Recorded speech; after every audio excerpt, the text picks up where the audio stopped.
We have been to see Pompeii, and are waiting now for the return of spring weather, to visit, first, Paestum, and then the islands, after which we shall return to Rome. I was astonished at the remains of the city.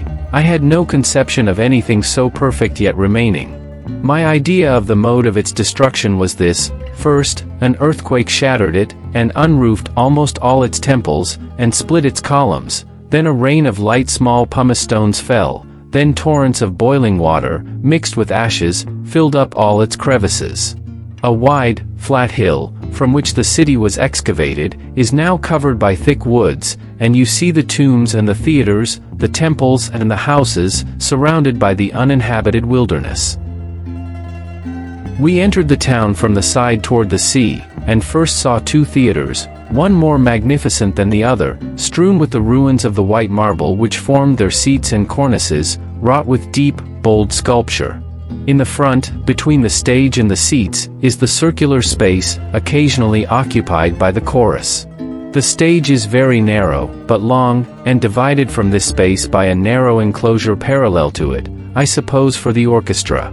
On each side are the consuls' boxes, and below, in the theatre at Herculaneum, were found two equestrian statues of admirable workmanship, occupying the same place as the great bronze lamps did at Drury Lane. The smallest of the theatres is said to have been comic, though I should doubt. From both you see, as you sit on the seats, a prospect of the most wonderful beauty. You then pass through the ancient streets. They are very narrow, and the houses rather small, but all constructed on an admirable plan, especially for this climate. The rooms are built round a court, or sometimes two, according to the extent of the house.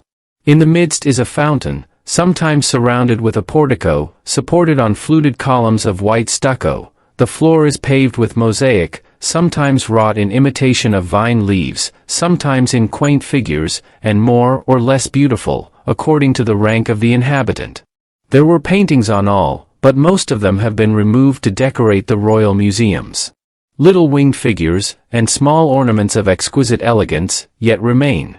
There is an ideal life in the forms of these paintings of an incomparable loveliness, though most are evidently the work of very inferior artists.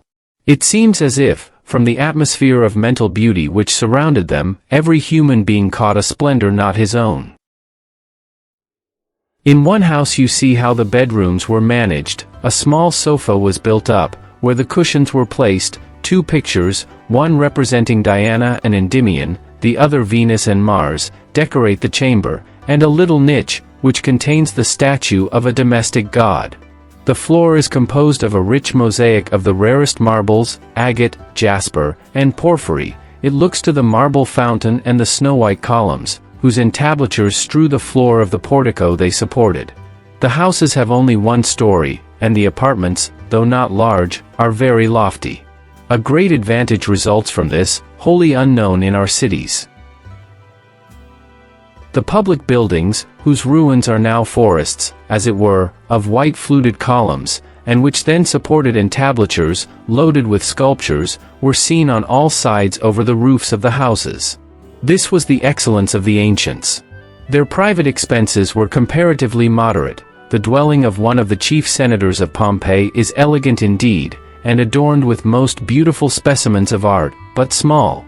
But their public buildings are everywhere marked by the bold and grand designs of an unsparing magnificence. In the little town of Pompeii, it contained about 20,000 inhabitants. It is wonderful to see the number and the grandeur of their public buildings.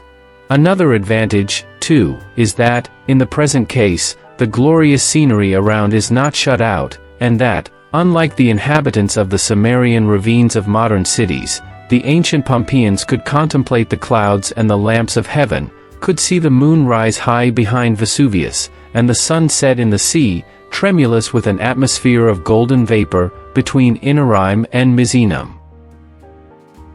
We next saw the temples.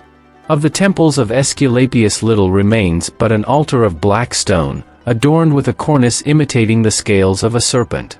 His statue, in terracotta, was found in the cell. The temple of Isis is more perfect. It is surrounded by a portico of fluted columns, and in the area around it are two altars, and many seppi for statues, and a little chapel of white stucco, as hard as stone, of the most exquisite proportion. Its panels are adorned with figures in bas-relief, slightly indicated, but of a workmanship the most delicate and perfect that can be conceived. They are Egyptian subjects, executed by a Greek artist, who has harmonized all the unnatural extravagances of the original conception into the supernatural loveliness of his country's genius. They scarcely touch the ground with their feet, and their wind-uplifted robes seem in the place of wings. The temple in the midst, raised on a high platform, and approached by steps, was decorated with exquisite paintings, some of which we saw in the museum at Pompeii. It is small, of the same materials as the chapel, with a pavement of mosaic, and fluted Ionic columns of white stucco, so white that it dazzles you to look at it. Thence through the other porticos and labyrinths of walls and columns, for I cannot hope to detail everything to you, we came to the Forum. This is a large square, surrounded by lofty porticos of fluted columns, some broken, some entire, their entablatures strewed under them. The temple of Jupiter, of Venus, and another temple, the tribunal, and the hall of public justice, with their forest of lofty columns, surround the Forum. 2 pedestals or altars of an enormous size, for, whether they supported equestrian statues, or were the altars of the temple of Venus, before which they stand, the guide could not tell, occupy the lower end of the Forum. At the upper end, supported on an elevated platform, stands the temple of Jupiter. Under the colonnade of its portico we sat and pulled out our oranges, and figs, and bread, and medlars, sorry fare, you will say, and rested to eat. Here was a magnificent spectacle. Above and between the multitudinous shafts of the sun-shining columns was seen the sea, reflecting the purple heaven of noon above it, and supporting, as it were, on its line the dark lofty mountains of Sorrento, of a blue inexpressibly deep, and tinged toward their summits with streaks of new-fallen snow. Between was one small green island. To the right was Caprii, Inarime, Procida, and Misenum. Behind was the single summit of Vesuvius, rolling forth volumes of thick white smoke, whose foam-like column was sometimes darted into the clear dark sky, and fell in little streaks along the wind. Between Vesuvius and the nearer mountains, as through a chasm, was seen the main line of the loftiest Apennines, to the east.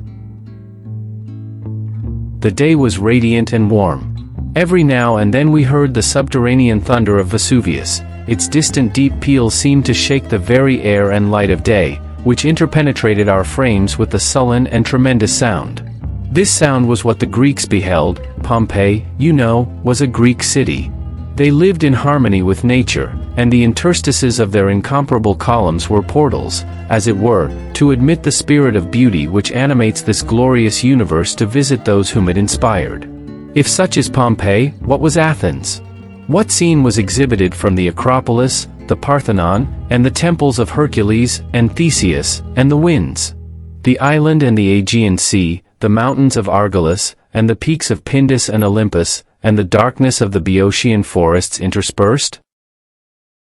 From the Forum we went to another public place, a triangular portico, half enclosing the ruins of an enormous temple. It is built on the edge of the hill overlooking the sea.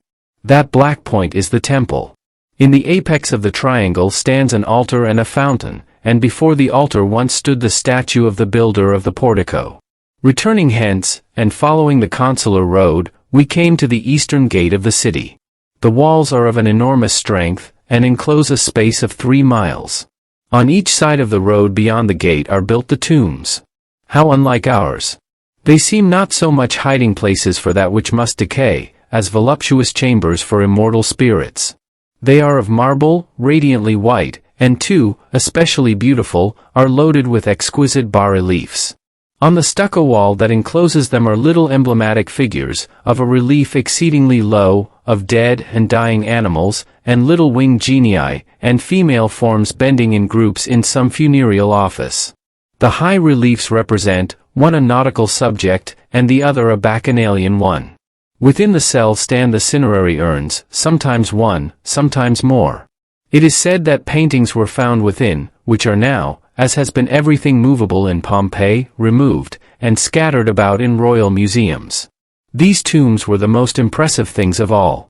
The wild woods surround them on either side, and along the broad stones of the paved road which divides them, you hear the late leaves of autumn shiver and rustle in the stream of the inconstant wind, as it were, like the step of ghosts. The radiance and magnificence of these dwellings of the dead, the white freshness of the scarcely finished marble, the impassioned or imaginative life of the figures which adorn them, contrast strangely with the simplicity of the houses of those who were living when Vesuvius overwhelmed them. I have forgotten the amphitheater, which is of great magnitude, though much inferior to the Colosseum. I now understand why the Greeks were such great poets, and, above all, I can account, it seems to me, for the harmony, the unity, the perfection, the uniform excellence, of all their works of art. They lived in a perpetual commerce with external nature, and nourished themselves upon the spirit of its forms. Their theaters were all open to the mountains and the sky. Their columns, the ideal types of a sacred forest, with its roof of interwoven tracery, admitted the light and wind, the odor and the freshness of the country penetrated the cities. Their temples were mostly eupatric, and the flying clouds, the stars, or the deep sky, were seen above.